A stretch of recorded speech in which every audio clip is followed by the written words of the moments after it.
Hello and welcome to Journeys and Journals. Sometimes I get to travel the most interesting roads. Local folk here have the history about the San Francisco earthquake. I was lucky enough to interview our guest about his, let's ask old Lowell. Lowell, welcome back. Who was in the earthquake? Well, my father was one of them, and there were many others, of course. But your father, you had tremendous interest, because he was one of the last survivors? Close to it, yes. He lived to be how old? He was born in 1903, and he lived until 2001, so he was 98. And he was honored repeatedly as one of the survivors. Yes. And you got to go along to San Francisco and we would host take him. We would take a boat trip, which was provided by the one of the businesses there for the survivors. Started out originally just as the survivors themselves. As they went down, diminished in number, relatives could come. And so eventually there were about 18 of us that tagged along on Dad's ticket. Because Dad would have told you stories, and so I invite all of you, if you're interested, to get a back issue of Journeys and Journals that you did with your wife. Mm-hmm. Today you brought, you are duded up. You are dressed for the occasion, and what is the occasion? Well, if I may stand up for just a moment and show you when I went to work. This is the outfit that I had to wear back in the 50s, and there was a number of tools that my boss said that I had to have. A tri-square, one of these wooden folding I love those. tapes. I get to play with that. A block plane, and there was a pencil and a hammer, and all of these different tools besides all the nails. So probably about 20 or 25 pounds of weight hanging on me all day long. Whether you need it or not. Well, I'm going to get this off of here so we can just see some of these tools. Okay. I'd love to play with these. And, you can make them stand up if you're real lucky. What's this carpenter business? You've got to tell us the whole story. Where'd you learn to be a carpenter? Well, I started working for a contractor who built the church for my dad back in the 40s during the war. And so when I got old enough, he hired me to learn to be a contractor. And so that's how it got started. Well, you've brought so many curious things, and I said things I've never seen or don't have any idea. Let's just guess. What is it?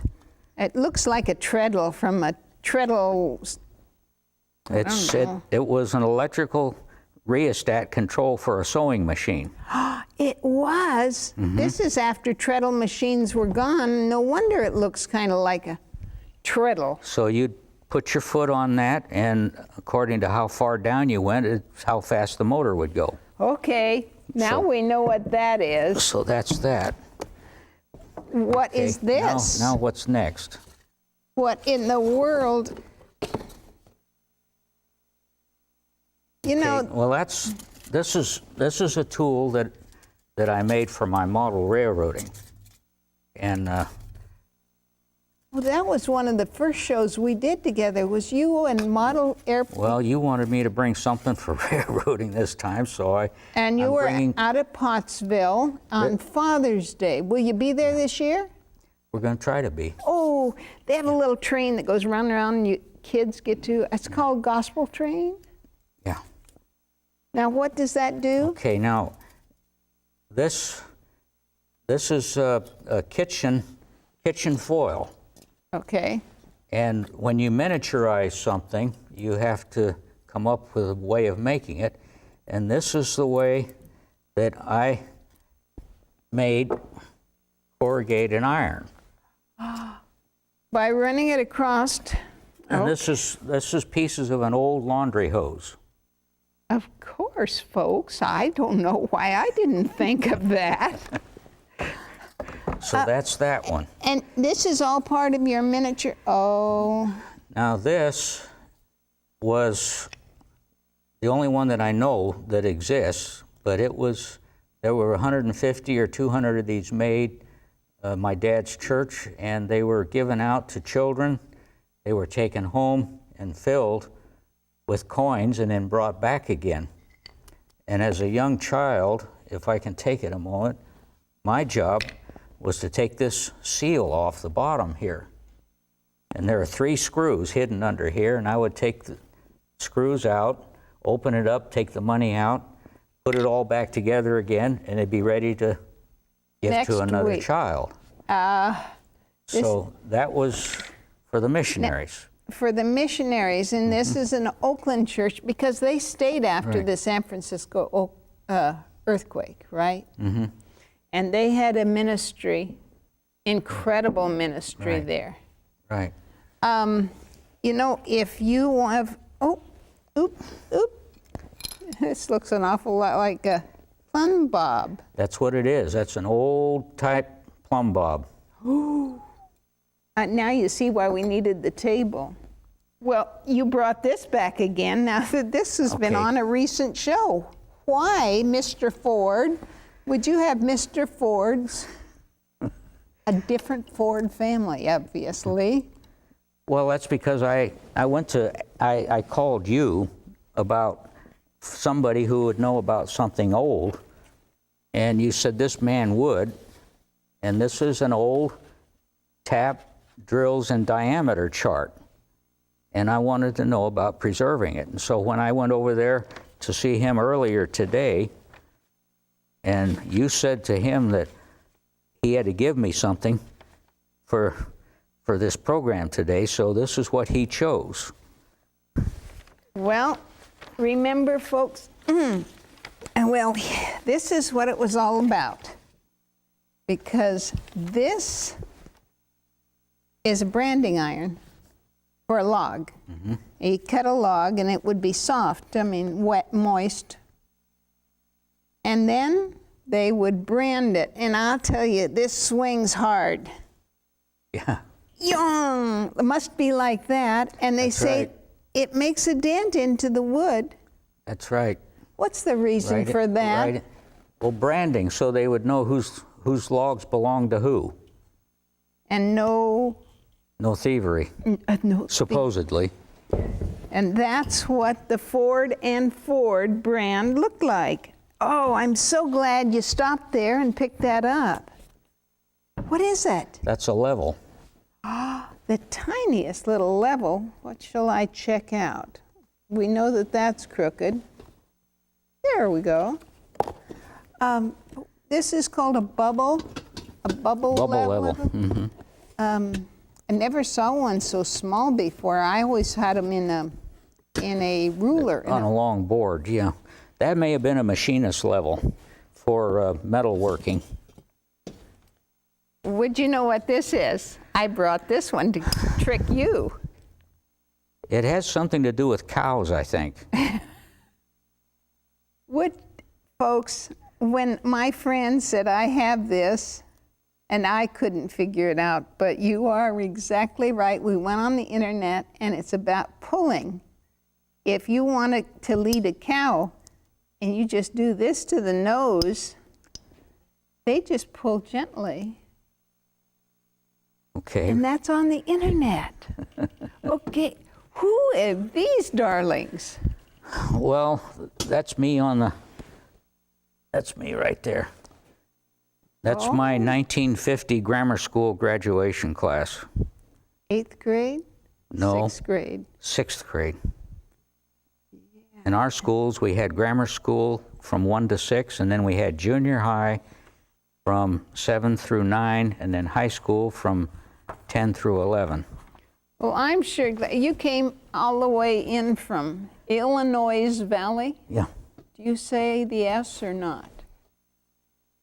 You say Illinois. I guess don't- it was because Abraham Lincoln's friends out there that he ended up being, he was almost governor of our state, but his wife didn't want to come out west, so Yeah. he became president. Yeah. But he might have lived a lot longer in Oregon. Mm-hmm. What else is in your box? Well, Boxes I found this ranch, and I don't know why it has that extra configuration. I thought maybe somebody else would know. By the Well- way, that has some oil on it. lug nuts. But something to get around something is the only thing I could figure. Oh, sure, because if you had a long handle here, okay. Now, tools and tool making was part of the West, right? Yeah. You couldn't just go down to the hardware store, No. the chain hardware store, and pick up anything. Yeah, you couldn't pick up something like that. What is it? Well, it's a multi-sized wrench. Box wrench? What's? Yeah. Oh, this would be real handy, folks. I mean, nowadays you have to go to different sets or use one of those expanded ones. That's right. But here you've got. Okay, keep going. I want more out of that box. What is now, it? This is a pulley, and the reason I brought it is because I have never seen one with a porcelain wheel. Oh, All of them are metal or wood. yeah. Do you suppose this was for a rope? So I thought, Twine? yeah, maybe a clothesline or something like that. Oh, if somebody knows the reason for this, please call Better Life TV or write us a note. That is nice. A little chipped here and there. Yes. But it's probably 102 years old. Oh, I'm sure it's well over 100 years old, probably late 1800s. Now, do you know what that is? No, but it sure looks like a sieve. I brought one of my own here. Very interesting. But what's your sieve about? Well, yours is for tea, isn't it? I think so. My friend gave that to me. Yeah. My wife has a collection of those different kinds. But that one there in your hand, that goes on a bucket, laundry Mop bucket? Yeah. And Oh, the old rag mop. yeah. Now I brought that for the ladies. Oh, thanks. Thanks. Sponges are much easier. This Because table may, otherwise I was afraid you ladies might get bored. this table may not be big enough by the time you get all that stuff out of the cardboard box. Oh Okay. no, I can't believe this. He pulled out this file, and in fact, you can lift that up, and I said, well, you have a whole file here, and you invented this? I invented this, yes. Why? Why? Why? Well, it started because I didn't really know how to make a trucker's hitch to tie down a load on a truck. Okay. So let me see if I can show you how this works. If you can hold on to that end, and I'll put this around here for the moment. Around And then those I want covers. to tighten the load up. See, that's Oh, around the hook cinch? there. So I'll put this in here, and I can pull it like that and tighten it up. Now, that's you what invented this? Mm-hmm. How, in that box, you have prototypes? Well, that wasn't my first one. Let me get rid of this.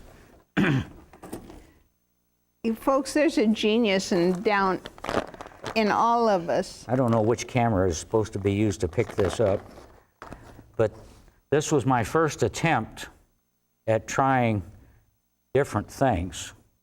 Yeah, because not all of these, some of these, And, they'd slip like crazy, wouldn't they? Yes. Now that card holds 9 different forms, and then here's another form. Now, have you patented this? Well, I did a patent search, had a patent search done.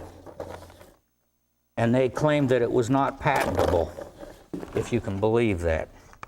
Well, I know that it costs an awful lot of money. I tried to do a patent and I ran out of money long before I admire anyone who goes that route, like the young people with Packlight.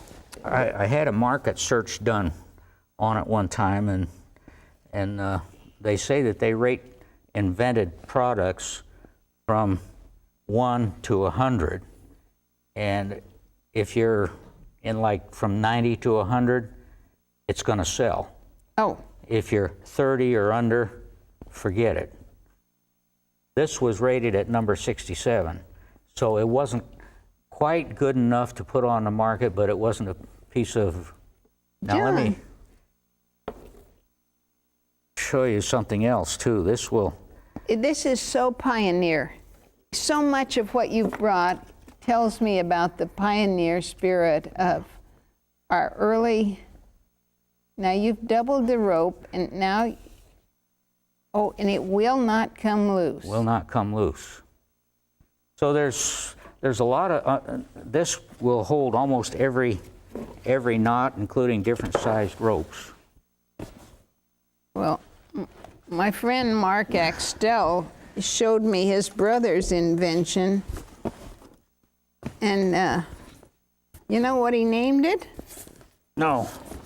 What is it? That's what he named it. What is it? That's right. It predates some of those nonsense things. Well, that's interesting too, yeah. You watch it and it never stops moving. What's over there? Come on, don't keep it a secret, Lowell. This I brought, there's another kind in here that... You never know what's in the apple box, do you, folks? There's always, oh man, it looks like some copper or something, but it's not a precision tool. You see, now this is one that we would be familiar with because you'd put it onto a board. Okay, sure. And you'd tighten it down and you'd have an anchor point. But that has a loop. It has no anchor point. So I'm curious if anybody in the listening field would know. You clamp on here and you tighten it down, and then you pull like crazy. I guess. So maybe somebody knows. That's a mystery thing. Okay. They could be carpenter's tools or mechanic tools. You know, I still look at this corrugated, and you did this for your train? Mm-hmm. Oh, folks, come out to Pottsville on Father's Day just to look at the train. He made it from nothing, right? You know, I have, but as things go, I could never find it, but I have a picture that shows where I made a transfer dock. I don't know what a transfer dock is. A transfer dock is where they transfer the goods from a pickup or a truck to the railroad car. Oh, okay. And so this would be like a long shed, and usually it'd be open, and then it'd be roofed, and maybe a building at one end of it for things that need to stay out of the rain. All corrugated. And I made a model that's about this long and stands about that high, and that's what I used for the corrugation. Now this is going to be at Pottsville, so we can... Everybody, I mean... Well, my train, I don't know if I'll bring that little model. Okay, well... Because it's pretty delicate. Now, I brought this because I have absolutely no idea what it is. Maybe somebody in the audience would know what that is. I have two of them for... Well, it's an old blade of something that they said, well, don't throw it away. I don't know. I'm just guessing. I don't know if it's a blade or not, to be honest with you. No, I don't know. It may be just the cutouts from something else. While we're in the question category, I wonder what this is. It's a cable that's covered with leather, sewed leather on there. Sure. And I have no idea what that is either. Well, it's got one ring to hook onto a big thing, but it's the same kind.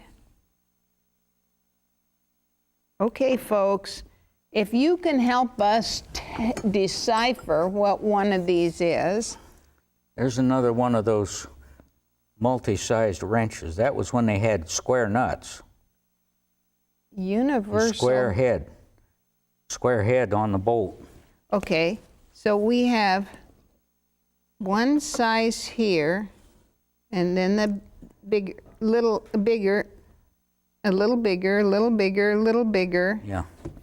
And this would give you plenty of purchase. Right. And this one corner is broken off. Oh, so there used to be, okay, even. There used to be 4 more sizes on that end. Oh, and here's the patent number. It is 340. I mean, that must be very early. Oh, well. Oh, my, the kid in me, this is a museum.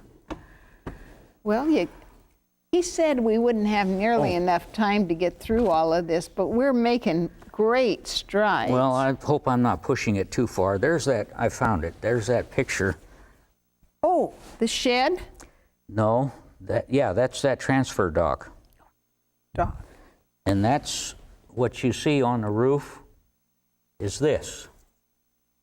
This is a genuine miniature corrugated steel roof for your dollhouse.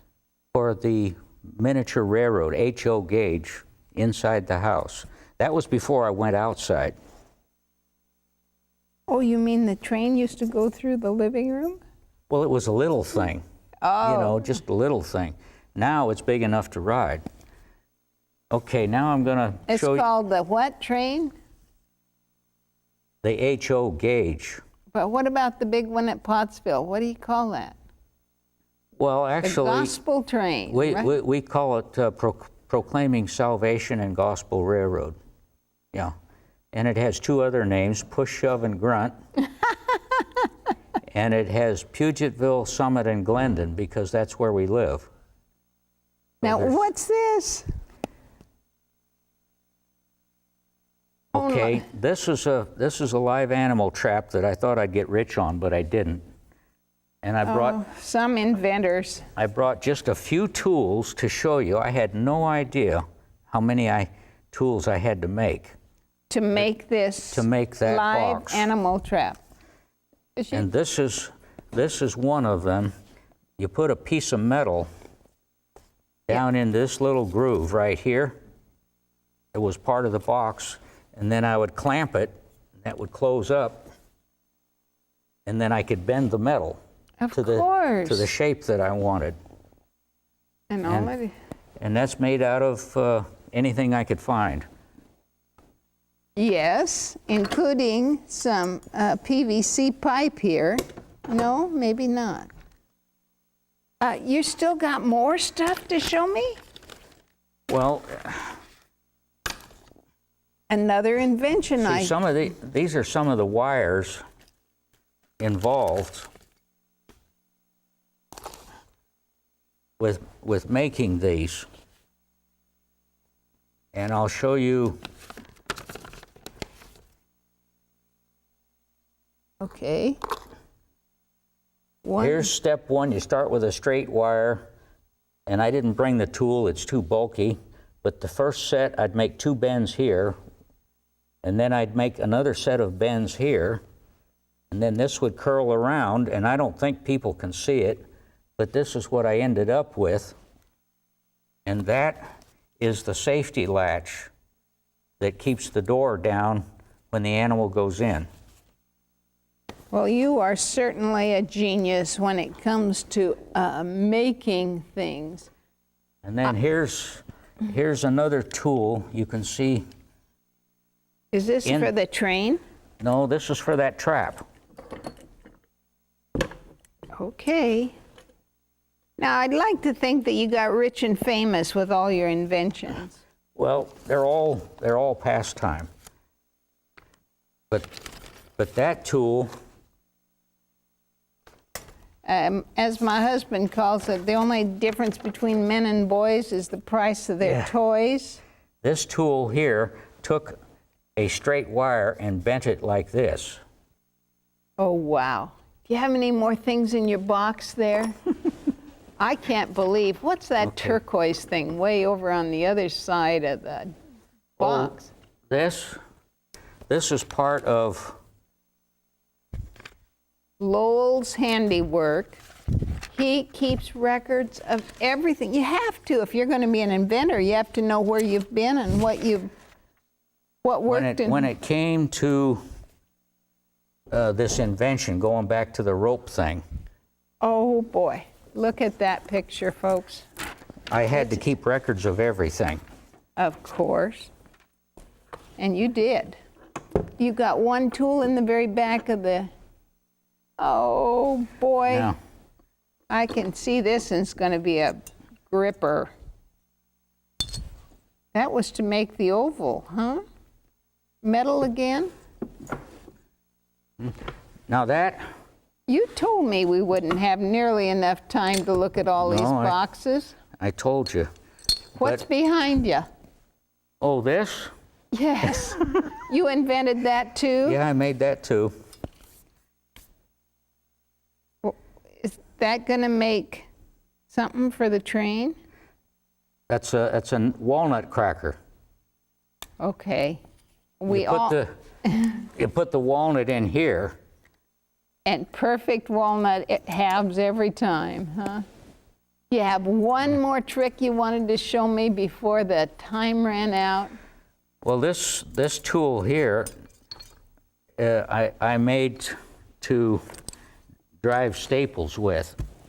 Oh, I thought I could make it do this. And I just had them in my hand. Look at what it did to this. Okay.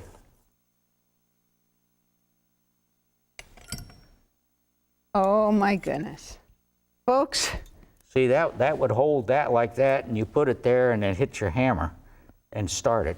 That is so much better than hit the finger with the hammer. So anyway, we got through most of it. Lowell, to weed in the garden? That's right. Thanks, folks, for tuning in on this trip through the inventor's mind. I'm Bernie Martin Beck saying thank you so very much. And thanks, Lowell. Okay. I'm sure appreciate it.